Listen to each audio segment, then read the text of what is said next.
یہودی کا جنازہ گزرا اور آپ نے کہا ہائے، آپ کی ہائے نکل گئی.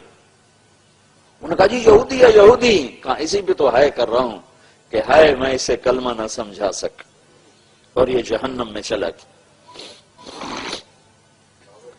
ایک یہودی بچہ آپ کی مجلس میں آیا کرتا تھا، تو وہ کچھ دن نہیں آیا، تو آپ نے پوچھا وہ بچہ نہیں آ رہا.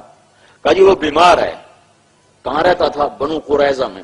کتنی دور تھے؟ 7 میل کا فاصلہ تھا، 7 میل. تو آپ اس بچے کا، یہودی بچے کا حال پوچھنے کے لیے 7 میل پیدل گئے. آگے پہنچے تو وہ موت کی حالت میں تھا. تو آپ نے دیکھا تو وہ تو سکرات ہے، موت ہے. تو آپ نے فرمایا بیٹا قل لا الہ الا اللہ، کلمہ پڑھ لے بیٹا، کلمہ پڑھ لے. تو بچے نے اپنے باپ کو دیکھا، وہ کمبختوں کو پتا تھا یہ سچا رسول. تو اس نے کہا اطیع ابا القاسم، جو یہ کہہ رہا مان لے. تو اس نے کلمہ پڑھا اور ساتھ ہی اس کی جان نکل گئی.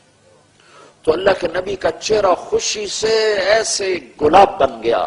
الحمدللہ الذی انقذہ بی من النار. یا اللہ تیرا شکر ہے، یا اللہ تیرا شکر ہے، یا اللہ تیرا شکر ہے، تو نے اسے جہنم سے نجات دیتا.